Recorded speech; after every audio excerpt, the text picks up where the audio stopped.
Good morning, ladies and gentlemen. I'm so glad you're here. I really am glad that you're here. My name's Dr. Earle Williams. I'm a forensic clinical psychologist, which means that I do evaluations for the court on defendants for competency to stand trial and mental state at the time of offense. That is, to determine whether or not an individual was sane or insane when they committed their offense. And so my job is to, instead of defendants that are mentally ill going right to prison, to send them to a hospital, instead. The other thing that I do is I do evaluations for sex offenders that have been found guilty to help the judge make a decision. So my job is to measure their level of dangerousness. That is, how likely are they to reoffend and whether or not the individual is amenable to treatment. So those are the things that I do for the court and for my profession. Now, the reason that I'm here doing this is because I want to encourage other ex-felons, because I am an ex-felon myself, to change their lives and be able to lead a lawful, successful life that will make them happy and keep us in the community safe. The second reason that I have a secondary reason for doing this, and that is to encourage other professionals in other cities, maybe Atlanta, New York, and other cities, to do the same thing that I'm doing, to share our information, the wealth of information that we have, with a general audience, instead of only sharing our information with people that are in psychotherapy, individuals or couples or groups that are in psychotherapy with a clinician such as myself. So that's the purpose. Those are not the two purposes for me doing this. So what I'd like to do is I'd like to open our first show with a screening of my documentary done by Tim Reed. Tim Reed is a local celebrity here, and he filmed my documentary. So after the documentary, I will have entertain some questions that anyone might have. Thank you very much. Enjoy the film.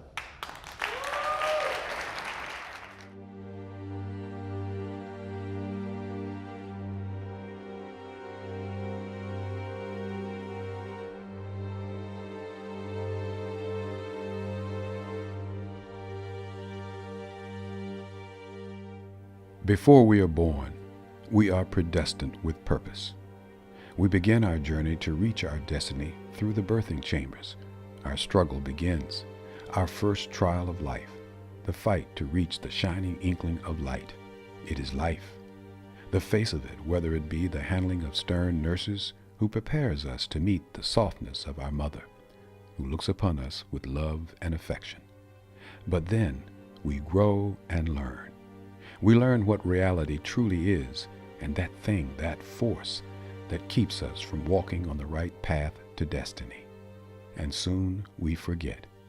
We forget our purpose.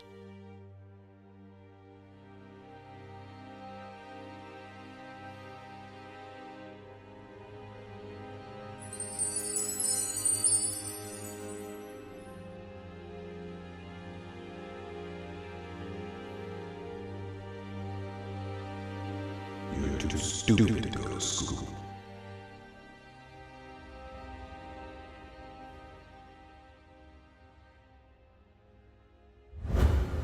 Dr. Earle Williams is a Christian clinical psychologist, assistant professor at South University, forensic evaluator, author, and speaker. His story is a roadmap of one's journey of being told he was mentally retarded. He was too stupid to finish high school, and he should quit and get a job. So growing up, that's what we called him. We called him Chip. It was only, I think in the 80s when he told me, well, my name's Earl. He was quiet, and I don't think that he was shy. I think he was just more introverted. And so I recognized that in him because that's like a reflection. I used to spend a lot of time at the library. So we used to talk all the time from the time we were young. Talk about the world. We didn't talk about our feelings a lot, but we just talked about the world and things that were going on around us. And what I always admired about Chip was he was non-judgmental. It started with an epiphany, a spiritual experience that would become the next phase of Earle Williams' life. This phase would be so different that it caused him to drop everything that he was doing and follow the guide that was pulling at the strings of his heart. This unforeseen step went on to change the lives of many people.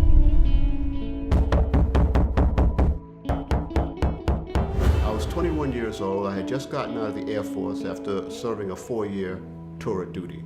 And I went in the Air Force prior to the Vietnam War.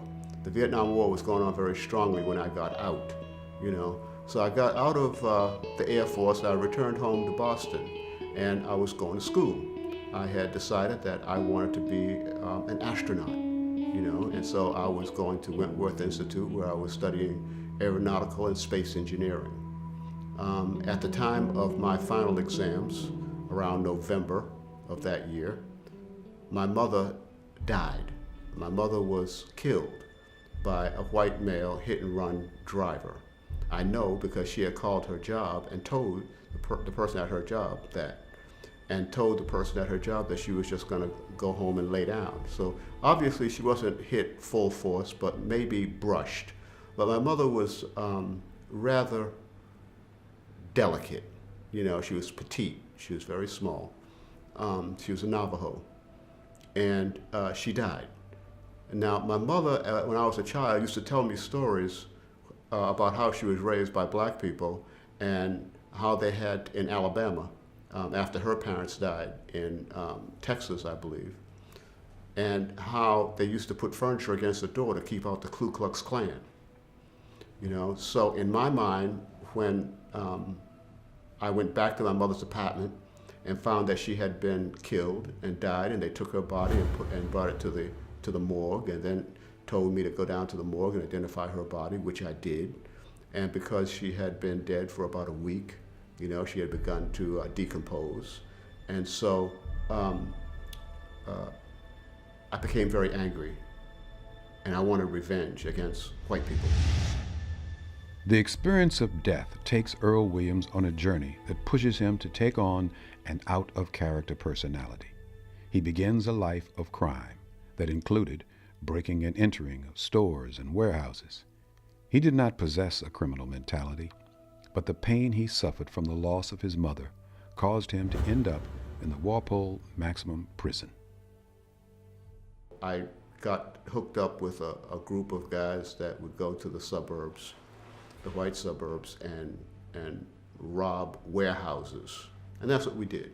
And so that's why I got into my criminal activity. It was an act of revenge, and it was purposeful. You know, I assume full responsibility for my behavior. I didn't do it because of anything else except the fact that I wanted to do it at that moment in time. About 63, 64, and during that time, there was a lot of civil unrest. You know, there was a lot of tension, there was a lot of racism in Boston, as well as all over the country, because that was a time, you know, Martin Luther King Jr. and riots and things of that nature. It was kind of rough back then. You know, I mean, you know, there were certain neighborhoods you couldn't go into, you know, without, you know, arming yourself. Yes, it was. I mean, the thing is that it never occurred to me to be a player. And by player, I mean, you know, be like a pimp, you know, because I was really a thief, you know, and I was okay with being a thief, you know, but a woman approached me in the Rainbow nightclub in Roxbury, and her name was Hazel, and she needed a place to stay. You know, she had her bags with her, and I said, well, you know, she asked me if she could stay with me. I said, okay, that's fine. I have my own apartment, you know, in the Eggleston Square area of Roxbury. And she was a prostitute, and she wanted to work, you know. Now, for me, I didn't care if she worked or not, because, you know, my attitude was, I don't need your money, I get my own money.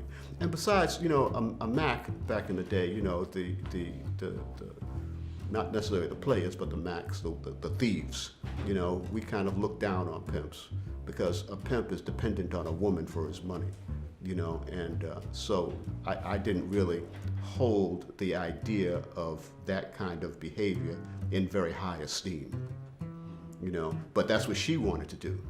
You know, I didn't care if she went to work or not, but she always went to work, you know, and I set her up, you know, in Providence, Rhode Island, you know, and that's what she did. We would take trips to New York, and she would recruit other women to work for me, and that's what she wanted to do. So I just sort of went along with the program. He laughed when he saw me coming in prison. I was happy to see him. He laughed. Because we was in a holding place called Charles Street Jail, you know. I had a case in his case, and I would see Earle. He was going back and forth to court. So I had thought he had beat his case. You know, I thought because I was in Walpole during my Before time. me. Yeah, I was in Walpole. And so when I look up one day and the new man's coming in there, and I'm there walking down the hall, he busts out laughing. I said, "You're here." You know, like homecoming, you know, like. I said, "I'm all right now. It's gonna be all right now." Now I wasn't feeling all right, you know. it was that brotherly love we had for each other. Yeah, it was, you know. It is in the lowest and sometimes darkest places of your life when you start to see the light. It gives you hope to come out of where you are. But Earle's struggle to overcome barriers continues to bind him to darkness. The second to last time I was in court, I was wearing a suit, which is something I very seldom did. And so I was thinking that I would really like to be rich. You know, I'd like to be rich, you know. And so my thought was, who's got the money, you know? Does the money in America go from the East Coast to the West Coast, or from the West Coast to the East Coast? So I was thinking that it goes from the East Coast to the West Coast, you know, with the stock market. So I went downtown and to apply for a job as a stockbroker. And the first place, they asked me if I had a college degree, and I said no. I said, well, no, we can't use you. I said, okay, all right. So I went to the second place, same thing. Then I went to the third place, and I said, I'd like to speak to the president. And he said, what is it about? I said, it's about a position. They said, okay, would you like an application? I said, no, I don't want an application. See, by now, I didn't even want an application. You couldn't even give me an application, you know? So I said, well, so she goes in the back, she comes back, she says, the president's tied up. Will an executive vice president do? So I look at my watch, I said, well, how long is it gonna be tied up? You know, she said, another couple of hours. I said, well, I don't really have that much time. So yes, executive vice president will do.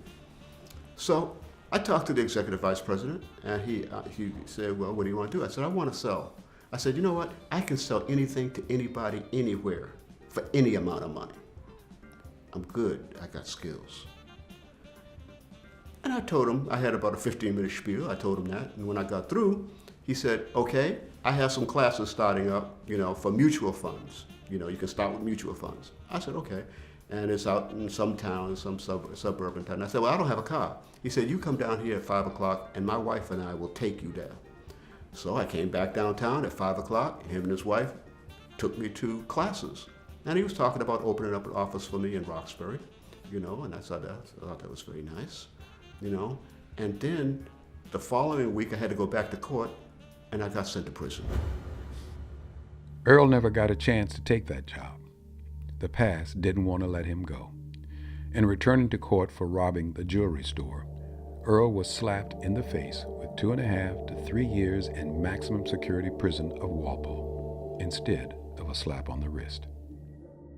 But then it occurred to me that what I had done to get into prison would not have made my mother proud, you know. So then I felt ashamed, you know, which is something I hadn't felt, because the other thing I had been feeling before that was anger and rage, you know, but now I felt shame, you know, and so I had to figure out a way to forgive this man so that I could move forward. I was just sort of floundering, you know. I really didn't know which way was up. I didn't know where I was going. I had no idea where I was headed. I didn't know what I wanted to do with my life. I had no plan. I had no plan, I had no direction. And it was during a time of affirmative action. and I had heard about this school that Minister Don was heading up, called the Roxbury Medical Technical Institute, and that's a prep school, for people that want to go to college. And so I signed up, and it didn't cost anything. It didn't. The thing is that it was a friend of mine and myself signed up for it. A woman named Dania and myself signed up for it. She went on to become a dental hygienist, And so we were taking the classes, preparing us for college. And that's how it all started. I was director of the ambulatory care unit of a place called Dorchester Mental Health Center. And Earle walked in one day. I can't remember whether he walked in without an appointment and asked to see me, because that was just the type person he was. He just whenever he wants something, he just goes for it. So I can't remember whether he made an appointment or whether he walked in, but I remember very clearly that we had this meeting, and he said, "I'm Earle Williams." And I said, "Nice to meet you." And we started just chatting, and I said, "So how can I help you today?" He says, "Well, I'd like to be a psychologist." And I said, "Okay. Well, what are you doing now? What's your professional career? Are you in school someplace? Are you seeking an internship? Just what are you doing?" He said, "No, I'm a plumber." And he was unbelievable. He was better than some of the professionals we had. He had a knack of just attracting people that were, quote, hard to reach. He was able to just say, "Sit down and let's have a conversation. What's life been like for you? How can we help you?" And people would just pour out their hearts to him. And he was able to form relationships that lasted. People would be coming back, even on days that they didn't have appointments, looking for Earle Williams. The rest is history. He enrolled in, I told him, I said, "You really do need to get a professional degree if you really want to be a psychologist." And he went to I think it was the School of Professional Psychologists. It was one of the first schools of, he was in the first or second class of this particular school. It was a new psychology school. And he flourished, and he became just one of the best psychologists we had on the ward. He worked both inpatient and outpatient. He did a lot of community work. He would actually go out into the community and meet people on the street and somehow they would end up in his room doing therapy. He was just phenomenal. But I worked at the University of Massachusetts in the admissions office, and one day, in walks Earle. And I'm like, "Earle, what are you doing here? He said, "Oh, I'm going to go to school here." So that was the beginning of our close relationship, because we were both students at UMass. Well, Earle was always unique. His family raised him in the tradition of Booker T. Washington and the Tuskegee school of thought, which said that you not only had to use your brain smarts, but you also had to use your hands. So Earle would plumb to pay his tuition. He wasn't one for financial aid. He just worked all summer or whatever and paid his tuition in cash and just kept it rolling. I never saw Earle, I never saw him doubt himself. He left UMass and went to a school in Newton. I don't remember the name of it. And the school wasn't accredited. And most people, after all the hard work he did to get the associate's degree and the bachelor's degree, most people wouldn't take a chance on going to a graduate program that wasn't accredited. But from the minute Earle got to that school, everything he did was towards getting that school accredited. And of course, by the time he left there and graduated, it was accredited. I am of the belief that things that happen to us in our lives are to some extent preordained. And it is with our free will that we get to react to them any way we choose. You know, I don't think that it was a mistake or a coincidence that I met you. You know, I am just glad that I took full advantage of all the love, inspiration, and kindness that you had, that you gave me. You know, I think I may have mentioned it before. You know, I mean, I sometimes when pictorially, I think of you as someone that has been given dominion over a beach, and I'm just one pebble in that beach of people that you have probably helped. You know, I want to be like that one leper of the 10 that Jesus cured, that came back to say thank you. You know, because I am very well aware that I would not be where I am today if it were not for your coaching, your teaching, and your inspiration and your motivation. You know, you had told me, you said, Earle, if you were white, they'd consider you a genius. That's what you told me. Now, this is after a whole lifetime of people. They had told my mother I was mentally retarded when I was in kindergarten. I started high school when I was 12 years old. I was the only black at Cathedral High School. You know, my father told me I was too stupid to finish high school. I should drop out and get a job.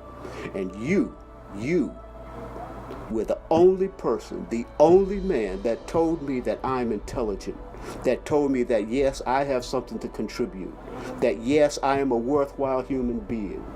Yes, that God got a plan for my life. Yes, I can accomplish something. You did that for me. No one else. And when it comes to that, I love my father, and my father's a good man. But you motivated me and encouraged me in a way that my father couldn't or didn't. In that moment in time, you were my father, because I believed you. And I believe that you wouldn't have said that if you didn't mean it. And for that, I am indebted to you for the rest of my life. Any good that I do for other people as a clinical psychologist wouldn't have happened if you hadn't done that one good thing for me. Thank you. Thank you. Thank you very much. Through many ups and downs, Earle married Maxine. She was truly the woman of his dreams. They had a daughter and named her Taria, and later added a son to their family. Because of all of his siblings, he was his mother's heart. And so I think that finally struck a chord for him, that he could do more, that he could be more, and he had a responsibility to himself and to his mother to do that. And of course, you know, eventually he met Maxine. And she really was a grounding force for him. I noticed that he had a serious gift about him, because things that he would say were just so amazing, things that you wouldn't know how to explain, but he just blurted it out, and you could understand it so well, that things that you wanted to explain but you really couldn't, and he just seemed to have that gift about him. Trying to decide where to move, I had a dream, and I dreamt this house in my dream. I dreamt of the trees on the side, of this house, and I dreamt looking in the house. Virginia would be the place that we needed to move. And so we looked on the map and we saw Virginia Beach. And so what I did was I came down here on the train, went to Virginia Beach, checked it out. Earle gave me blank checks, and I got an apartment. We went back up. I went back up to Boston. A week later, we moved down in September, just before our daughter Turea started school. And we've been here ever since. A year after we got here,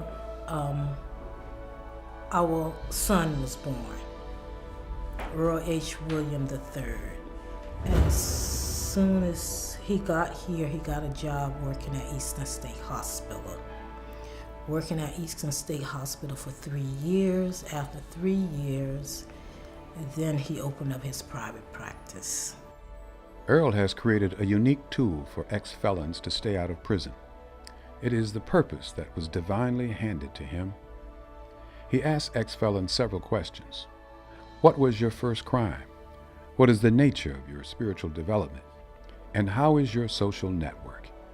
He also offers the technique called act as if. You know, or things like my father told me when I was a child, you know. Son, if what you're doing isn't working, you do something else, because only a fool keeps making the same mistakes over and over again. Son, you go out there and find you a new mistake. You know? Of course, I didn't get it until I was about 30, you know, because most of the things you'll ever learn in life, you will learn from mistakes, you know. And it's okay to make mistakes, it's just not okay to make the same mistake over and over again. So if you're not making the same mistake over and over again, that means you've learned something. I wrote about my life, how they told my mother when I was in kindergarten that I was mentally retarded. And I just want you to know I'm not. In case anyone's wondering, well, he could still be. No. Well, I don't know. I mean, you know, jury's still out on that. Anyone doing on that Q test? No. So anyway, you know, I had to deal with that, you know. And then in high school in Boston, I was the only black in this Catholic high school that I went to, and I was 12 years old when I started high school. 9th grade, 12 years old. Obviously, I was the only black and the youngest person there. You know? And high school home teacher said any college that accepts you is hard up. My father told me I was too stupid to finish high school, I should drop out and get a job. So I didn't get a lot of encouragement along the way, if you kind of get my drift here. You know, so I came through some of that kind of stuff. And I wrote about that in my book, you know. And the second half of my book is filled with techniques that I use to stay out of prison. You know, one of the things that I've learned is that God has a plan for your life, and prison is not it. Nobody was born to be in prison. Another thing that I've learned is that there's very little failure in life. The things that you try to do that don't work out are probably God's way of saying, try again. Because in a lot of ways, life is a maze, you know, and so we have to learn how to go through this maze and how to accept rejection for something that we wanted to do and not get bitter about it and try something else. We talk a lot about the things that I have done correctly. We talk a lot about the things that I have done successfully. We haven't talked about the things I failed at. I failed at a lot of things. And I still today, when people make mistakes, and I've done a lot of work with ex-offenders, and I think that ex-offenders just don't get a fair shake. I think that everybody deserves a fair shake. Everybody, no matter what. And that's what that was the premise I've always lived by in my professional career. We had lots of ex-offenders who've made mistakes, and of course some return to that behavior. But given opportunities and given support services, I believe that, and a lot of people tell me often, Shirley, you believe everybody can't change the way you think they can, but I absolutely believe in giving people a chance. And that's what we did with Earle. And it's just amazing how his life the directions it's gone into. He got his degree, he has written several books, Roxbury Redemption, and several others. And he's just continued to grow. And now down in Virginia, he's doing all kinds of things in prisons with people who, and writing career reports on people who have been adjudicated, not delinquent, but who's had some problems with the law. He goes in and writes those reports, evaluates people, determines whether they're eligible to stand trial or whatever it is that he needs to do. But he's just had a fantastic career, and I feel so great to have been a part of that life. I just, when I look at him, I'm like, wow, he really did a fantastic job with his life.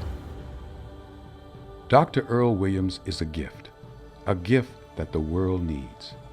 We are all aware that our world is building more prisons, and the majority of them are housing most of our African American males, the black male. Dr. Earle is spreading hope and love for those who have found themselves in the darkest and loneliest moments of their life. He encourages them to look for that light and don't take your focus off of it. It is the light that will pull you out of your dark place. It will be your redemption.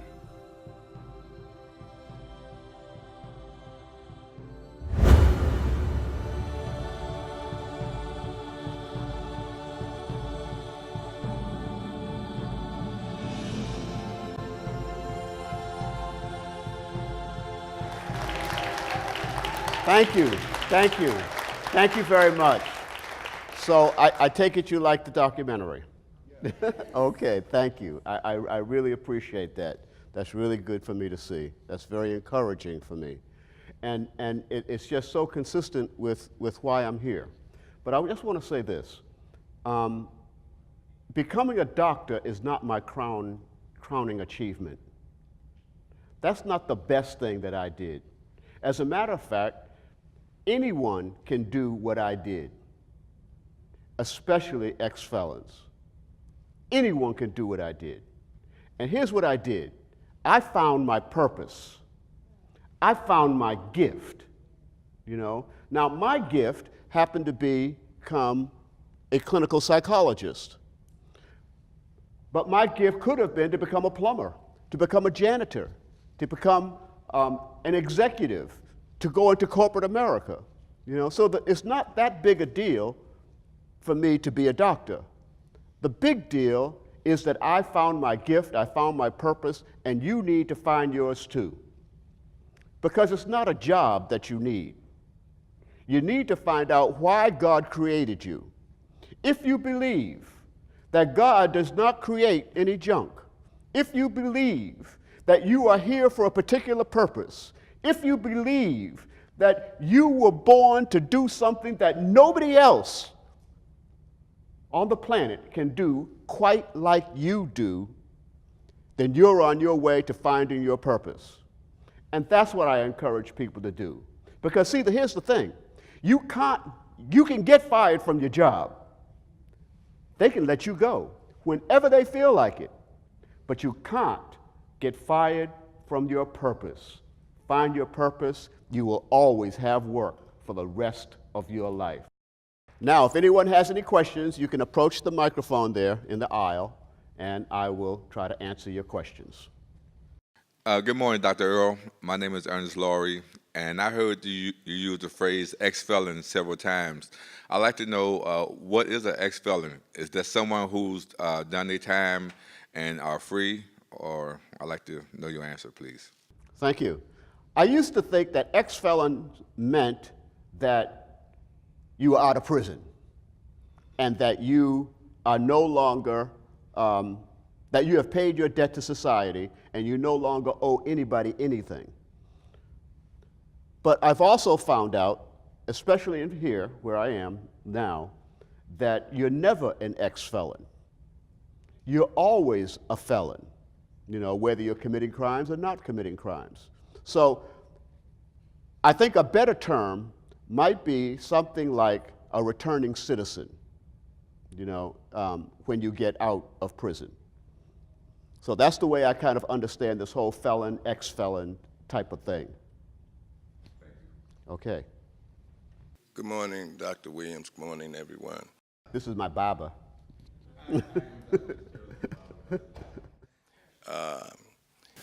how would a person go about finding out what their God-given gift or talent is? Thank you for the question. That's an excellent question. Some people are born whose birth certificate contains a road map, like if you're Michael Jackson. Road map, you know. If you're Albert Einstein, road map, you know, of what you should do with your life. But the vast majority of us are not born with directions or with road maps. And sometimes you've got to look around and find something.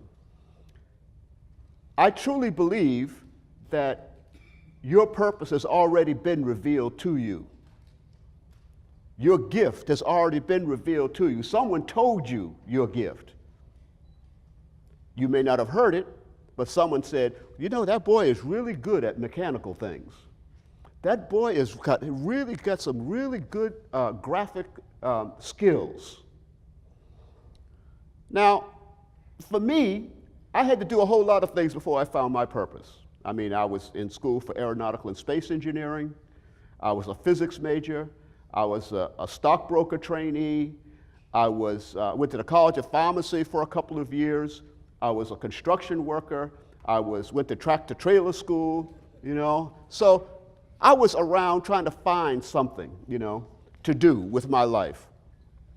And then when I found psychology, and I found psychology while I was attending the Mass School of Professional Pharmacy in a social class, social history class, and that's how I did it, you know. So sometimes you just have to look for it. And when you find it, you will know, because it will give you passion, it'll give you drive, it'll give you purpose, you know. A lot of times you will find that even if you haven't reached where you are, it is comforting to know you're on the right path to get there. And sometimes you got to settle for that and just move ahead, keep it moving. Thank you.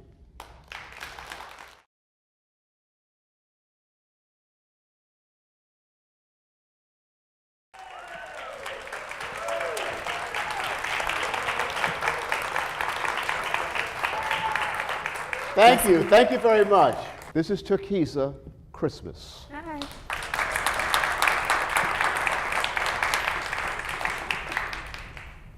So, Turquesa, Yes, it's an unusual name.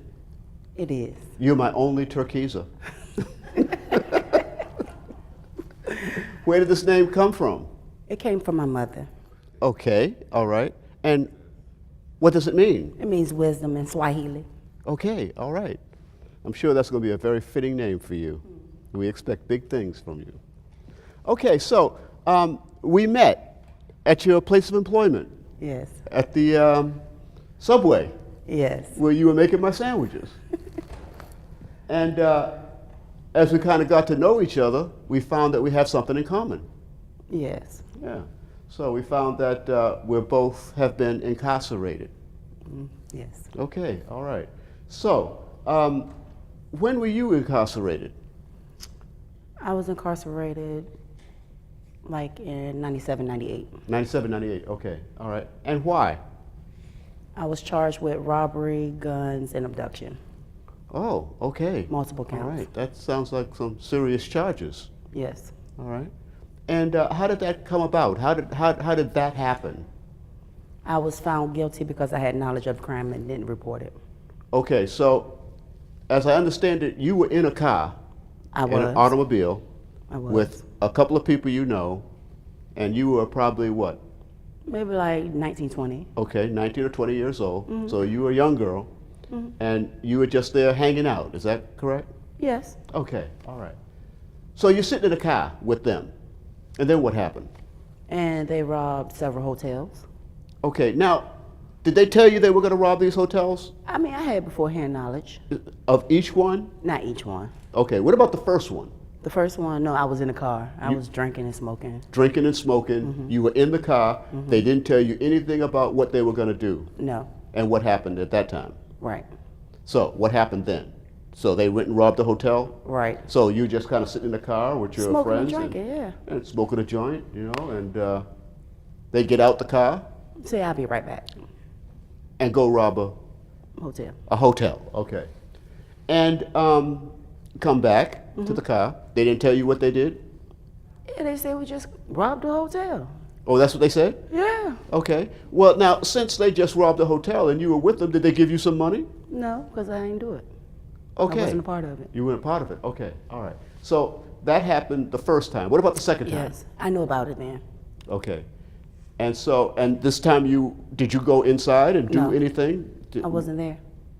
Okay. So you never actually participated in the Right. crime. You were just sort of in the car.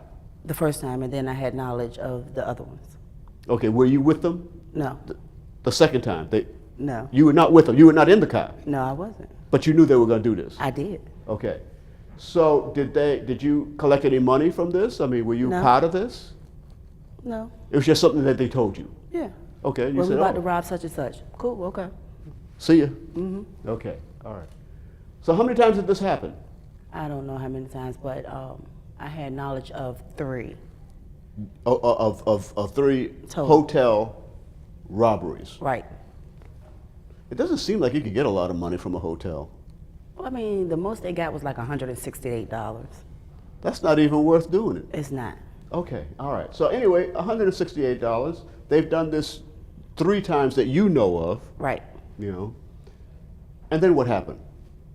And then one of the guys got caught for mistaken identity, and he told of everybody who knew about it and who participated.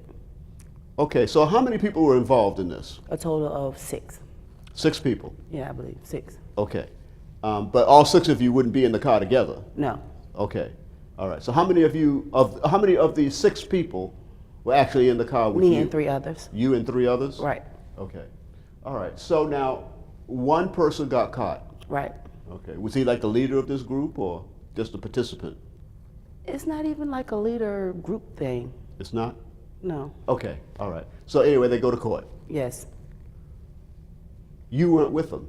So No. how did they involve you in it? Because I had knowledge of it, and the judge found me But guilty. how did they know that you had knowledge Because of he it? told her. Oh, so The the first guy guy. that got caught Right, told them that you were part of it. right. It was a white guy, a black guy, and 2 black girls. And the white guy got caught first, and he told everything, and they took his word. Okay. So you go to court. Yes. And what happens in court? Did they ask you? No, they didn't ask me. I didn't say anything. You didn't say anything in court. No, I did not. They found me guilty because I had knowledge. The judge said because I had knowledge of it beforehand and didn't call the police. I had knowledge of it while it was happening and didn't call the police. And I had knowledge of it after it happened and didn't call the police. Since I can't be tried with conspiracy, they gave me the actual charges. You weren't part of, it wasn't conspiracy. They charged you with the actual crime? Yes, the robbery, the firearm, and the abduction. Now, abduction. Yes. How does that work? Who got abducted? In the state of Virginia, if I force you or an individual forces you to move from point A to point B against your will, that's considered abduction. So if I'm standing over there And I force you to move from there and to you there. say, come over here, That's you abduction. just abducted me. I did. Okay, well, see, that's good to know because I don't know. I'm glad I've never abducted anybody. Of course, I may have asked somebody to move from here to there. I'm glad I didn't get charged with abduction. All right, so how much time they give you? They gave me 13 years. 13 years. Yes. Now tell me this, was this the first time you were ever arrested? Yes. You had never been arrested before in your life? Never.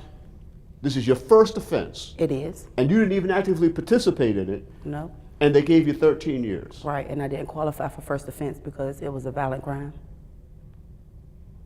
That they committed. Right. Okay. 13 years. Yes. That must have been scary just even thinking about. I was more angry than anything. Okay. All right. I think I would be angry too. 13 years. You know, for a crime you didn't even benefit from. Right.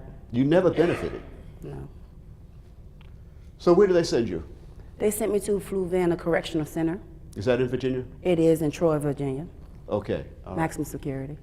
Maximum security. Yes. Oh, okay. All right. So what was that like? Like a big college campus. Everybody, the inmates look like the staff, and the staff look like the inmates, as far as concerned as in dress and appearance. Oh. Like a big college campus. Oh, okay. All right. So on this, in this prison that looked like a college campus, how many prisons were there? Was it just one prison, or was it broken up into 3 or 4 sections? Or how did that work? It was 8 buildings, Okay. broken up in 8 buildings, and it's just wherever they classify you is where you go. Okay. All right. So now, you're in the same prison as one of the females that was involved in this robbery thing? I mean, because you said there was 2 females, right? Right. You and another woman? Yes. Okay. So was the other woman in the same prison She as you? eventually got there. Okay. All right. So how did that work out with you? Did you 2 become friends? Never. Never. But you knew her outside, I did. you know. Were you friends outside before you got arrested? In hindsight, I thought we were friends, but we were associates, yes. Okay.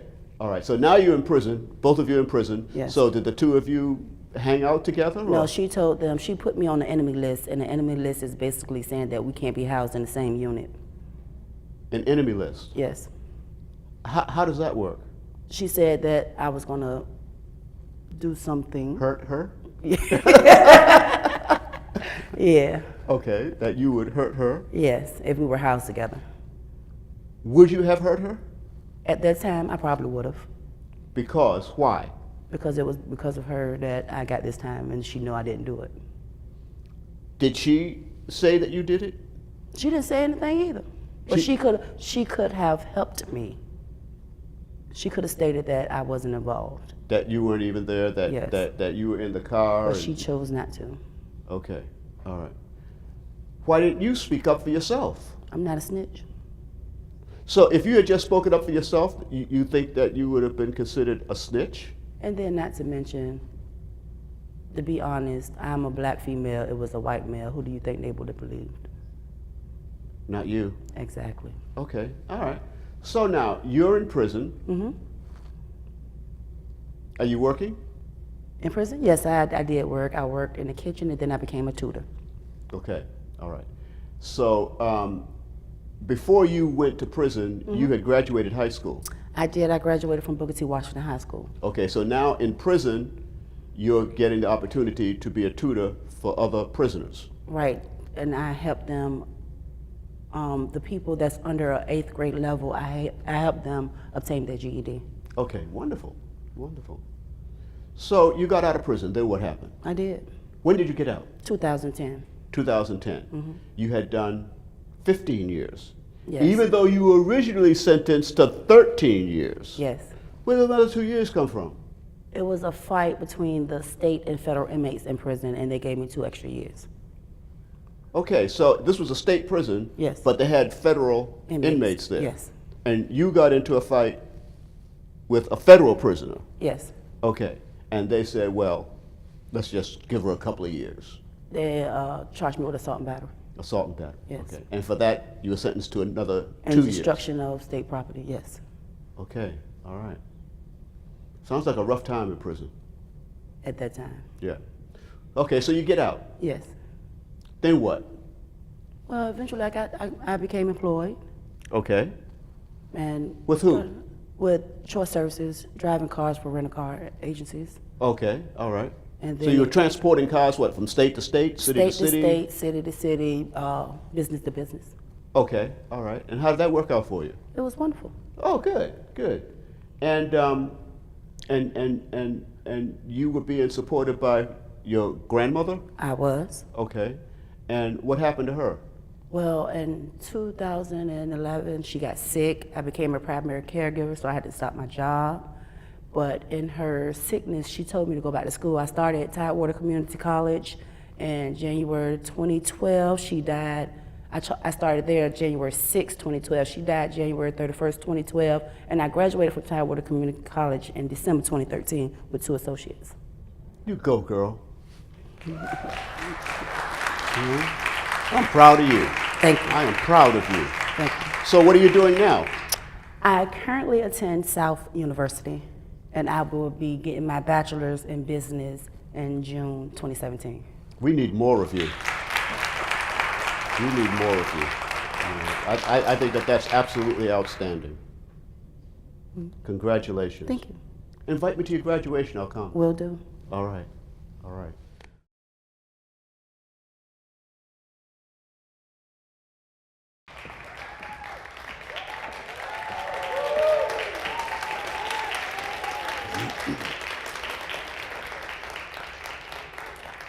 Good afternoon, ladies and gentlemen. I am so glad that you're here. We have a very important topic to discuss right at this point. We're going to be talking about the school to prison pipeline. This is a major portion of the mass incarceration.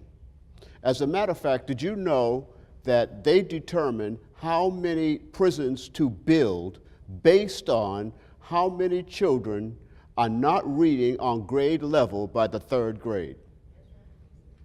If your child's not reading on grade level by the 3rd grade, the system is betting your child is going to be in prison.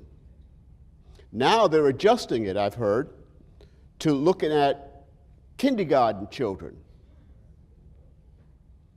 I don't know exactly what the mechanism is that they're using to determine whether or not a kindergarten child is likely to end up in prison. But certainly, this whole topic really warrants conversation to you, to parents, to understand how this system works and what you're going to do or what you can do to avoid your child being pigeonholed on the track to prison by the time they're 6 years old. It's going to be on a PowerPoint presentation so that you can both listen to what I say and see exactly what I'm talking about. Juvenile crime rates are dropping. The number of people in juvenile detention has dropped 41% between 1995 and 2010. Out-of-school suspensions have increased 10% since 2000. They have more than doubled since the 1970s. Black students are 3 times as likely to be suspended or expelled than white students. Texas research found that suspended students are more likely to be held back a grade and drop out entirely. The reason for the difference between juvenile detention and school discipline is so surprising that the two are connected that leading civil rights advocates talk about the school to prison pipeline. For older students, trouble at school can lead to their first contact with the criminal justice system. Oftentimes, schools are the ones pushing students to become involved in the criminal justice system. In the 1970s, out-of-school suspensions were rare, but growing concern about crime and violence in schools led states to adopt policies requiring suspensions. The Gun-Free School Act passed in 1994, mandating year-long out-of-school suspensions for any student caught bringing a weapon to school. States adopted zero-tolerance policies. The idea of zero-tolerance policies has interpreted weapon very broadly, expelling children who make guns with their fingers. Your child could be suspended for doing that.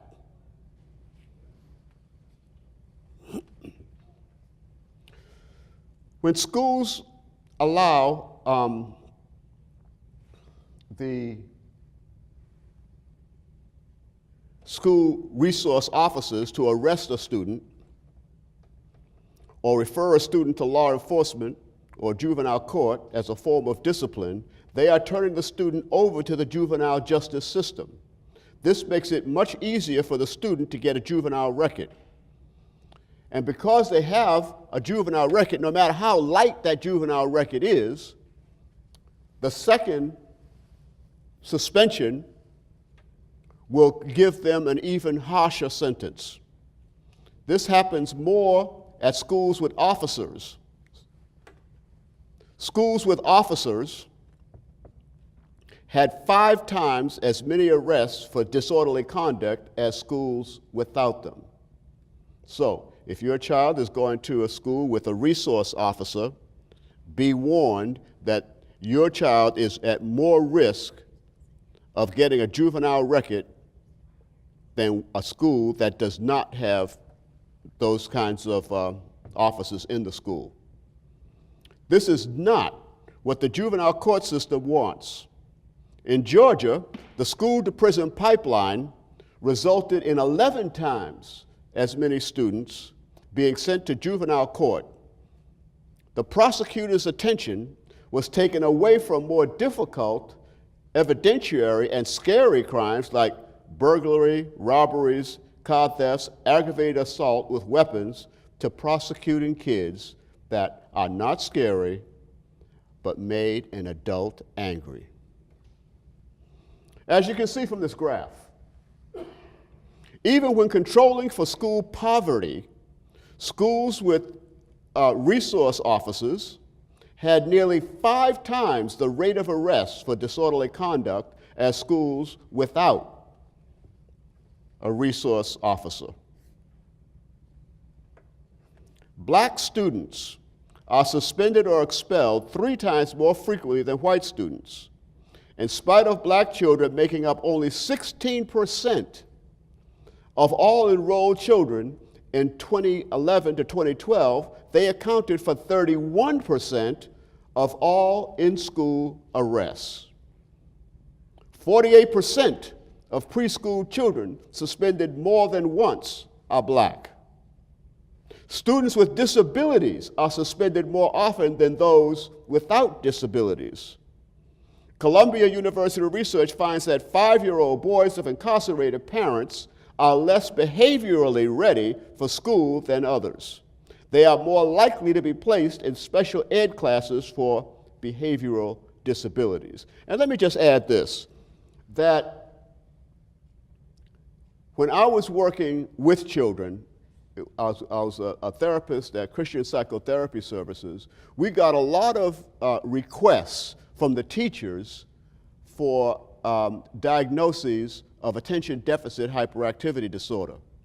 And what we suspect is that because teachers may be overwhelmed, so I'm not putting all of this on teachers, but because they're overwhelmed with having larger class sizes and fewest teachers, there's no like teacher aides and things like that, that if you have a child that is particularly active, they wanted him diagnosed with ADHD so they could slow him down and make him look like a zombie.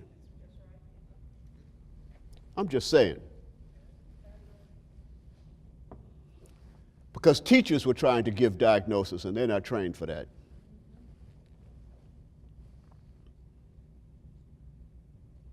A large Texas study found that 97% of school suspensions were the choice of school administrators.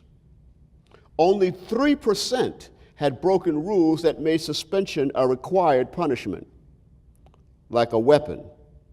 And of course, this fell particularly hard, as you might imagine, on black and minority students and students with disabilities.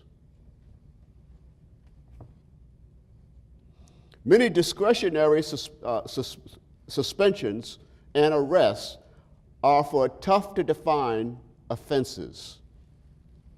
Now, can you imagine getting arrested for insubordination or willful defiance? That's because a child will challenge a teacher. Insubordination was the most common cause of suspension in New York public schools. 51% of suspensions were for profanity, where black, and 57% were for insubordination. Schools with resource officers had 1 in 6 suspensions for resisting arrest. Do you think a child might do that? Do you think if a man comes up and grabs the child may pull back? That's resisting arrest. Now you got a record. Suspended students are more likely to repeat a grade or drop out.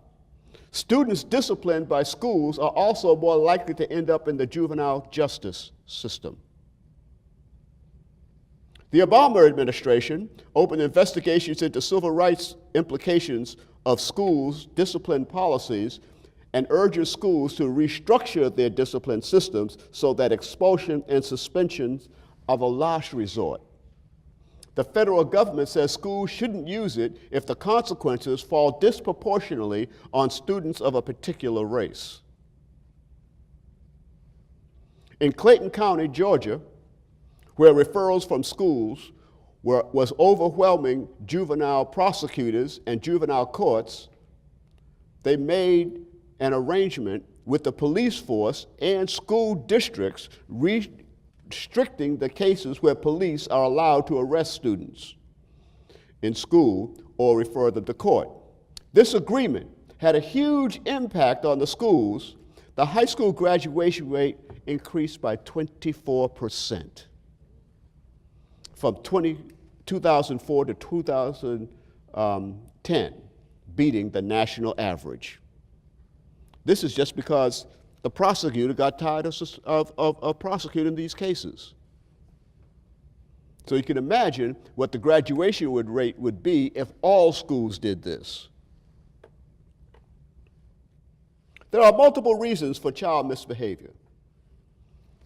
I mean, now that we've talked about the school to prison pipeline and how that works, it is incumbent on us adults and parents, especially parents, to be more vigilant in the way we raise our children.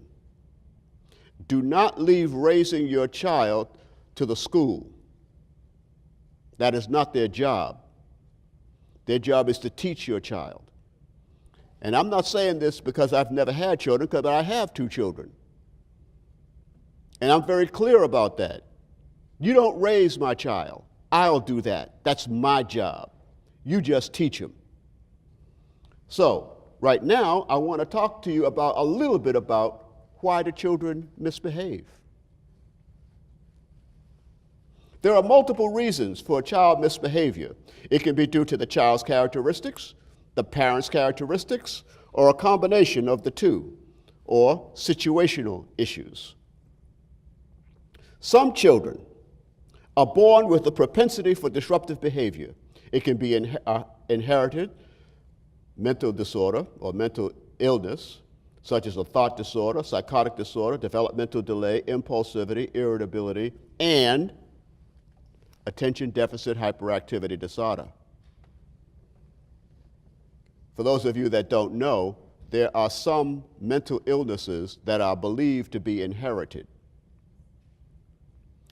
ADHD is one of them, as is schizophrenia and bipolar disorder. According to science, all of these disorders can be inherited. Other children have difficult temperaments, like increased activity levels, general attention, or emotionality, to name a few. And parents know this. They know when they have a child that is particularly active. But an active child is not necessarily a child with ADHD. Of course, they're going to try to drug that child anyway when he gets into school. Parents' characteristics play a very large part in the development and/or maintenance of their children's behavior. Why? Because parents can have inherited predispositions, personal psychological problems, difficult temperaments themselves, physical features, and physical disabilities. These issues can affect the parent's ability to be consistent with managing the child's behavior. Their parenting can be affected by how they were raised. Also of concern is the parenting style of each parent, or if one parent or the other is responsible for parenting. And let me just throw this other thing in while we're talking. A lot of times people don't understand that conduct disorder, which is the misbehavior of children, is seen as a mental illness, which means that you can get treatment for it. you know? So when I had this problem come to me and I was referred to someone that had a child that was disobedient and difficult to manage, I would come up with interventions for the parent to enact with the child.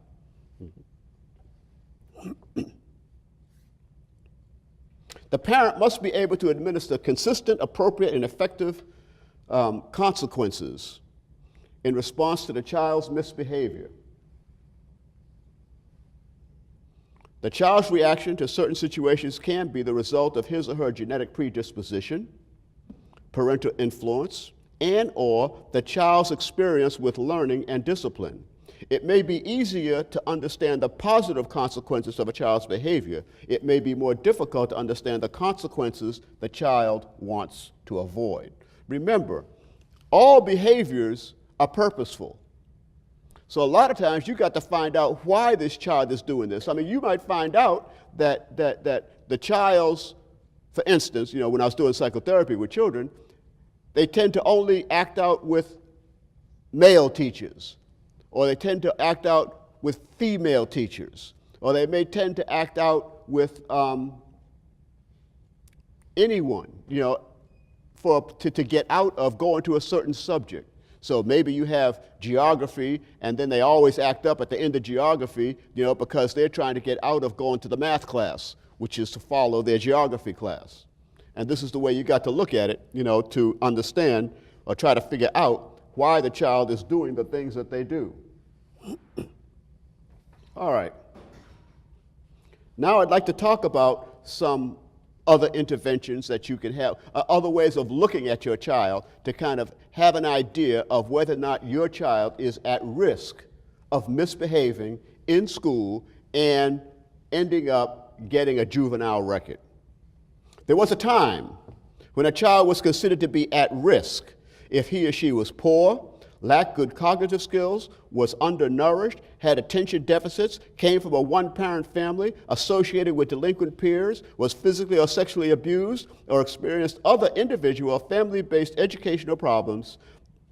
Then researchers saw that many of these children did not end up in detention homes, jails, or prisons. Many did not engage in serious, persistent antisocial behaviors. Let me just define the terms here about antisocial. Antisocial behavior does not mean that you don't like other people. Antisocial behavior, antisocial personality disorder is the diagnosis I give people that have a criminal mentality. You know, so it just doesn't mean the same thing as it does in the colloquial sense, as it does for us psychologists. They call this ability of resistance to negative lifestyles, negative family, and environmental influences resilience. While risk factors remain a concern, their opposites, protective factors, promote and establish resilience, are equally important. Let me tell you a little something about resilience, which, as you can imagine, is the ability to overcome negative situations. What do you think it is that is more likely to guarantee a person's success in life? Race, gender, intelligence? No. The most important factor of whether or not an individual is going to succeed in life is resilience. Risks can be defined as processes that predispose individuals to specific negative or unwanted outcomes.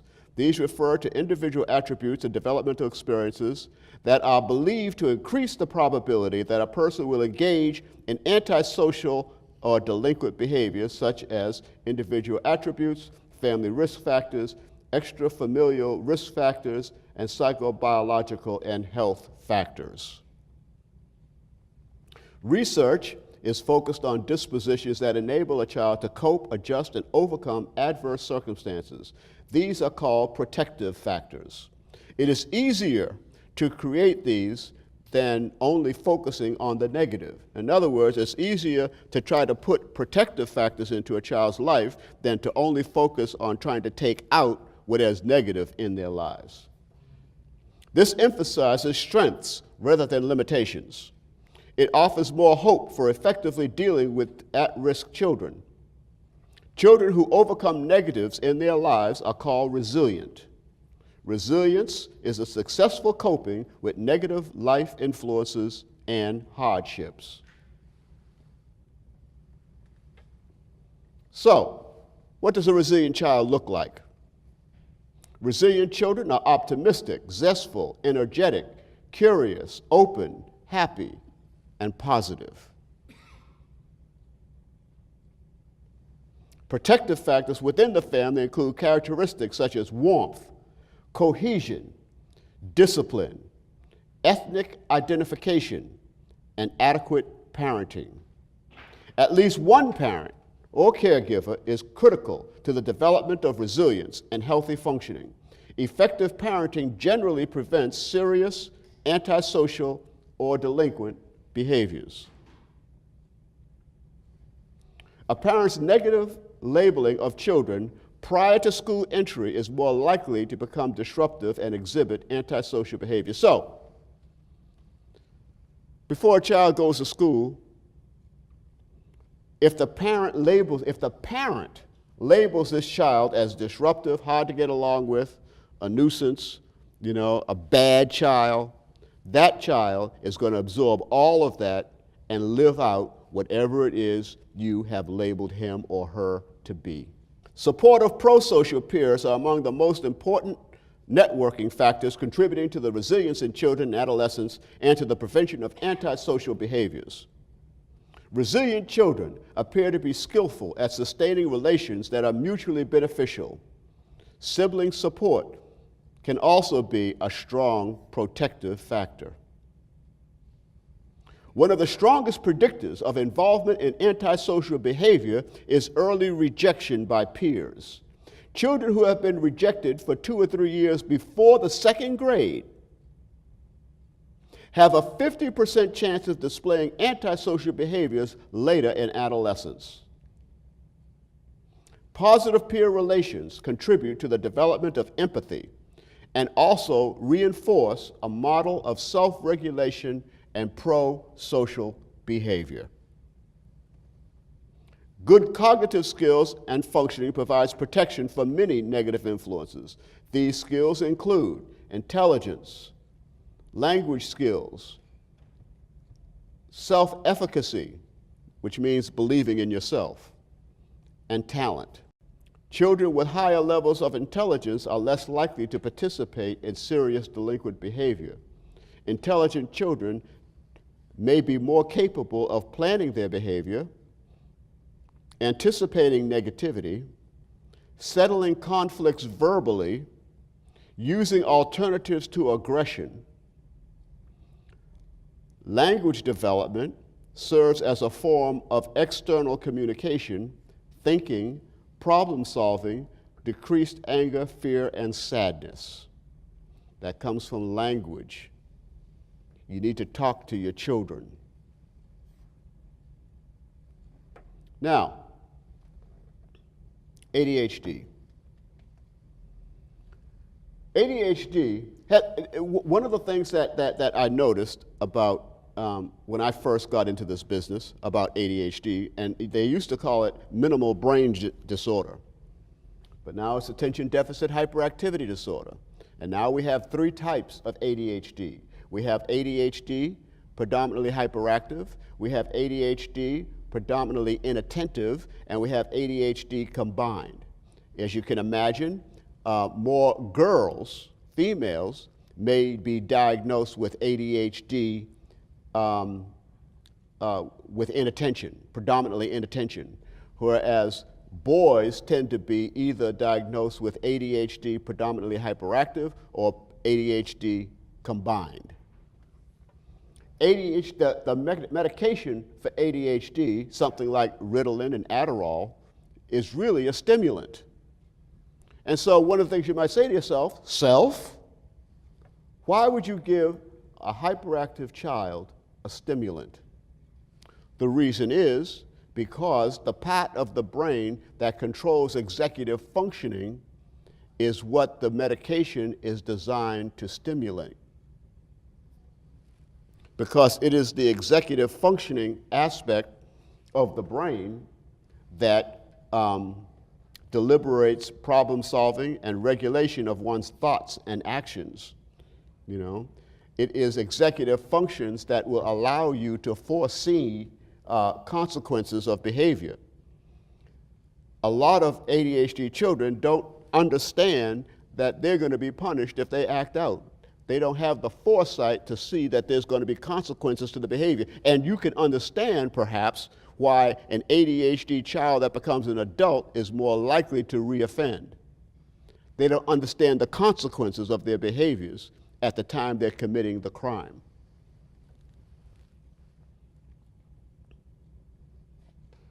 There are motivational factors. There are two basic forms of motivation, intrinsic and extrinsic. Intrinsic motivation refers to behavior provoked by pleasure and enjoyment, whereas extrinsic motivation is encouraged by external pleasures or constraints. Resilient children tend to demonstrate significant amounts of intrinsic motivation. You know, like we say that song for Christmas, around Christmas, be good for goodness sake. Don't be good because you're going to get a present. Be good for goodness sake. That would be an intrinsic reason to behave yourself. Emotions influence how children perceive and respond to others and events. Positive emotions build a child's enduring personal resources. Positive emotions and positive beliefs are important ingredients for building psychological resilience or capital. Psychological capital allows one to overlook minor frustrations. You know what it's like when you're having one of those days where everything you touch turns negative, and someone can very easily get on your last good nerve? That's because you don't have any psychological capital. But that same event can happen when things are going well, you're feeling good, and someone does something to you and you just let it roll off your back like water off a duck. That's because you have psychological capital.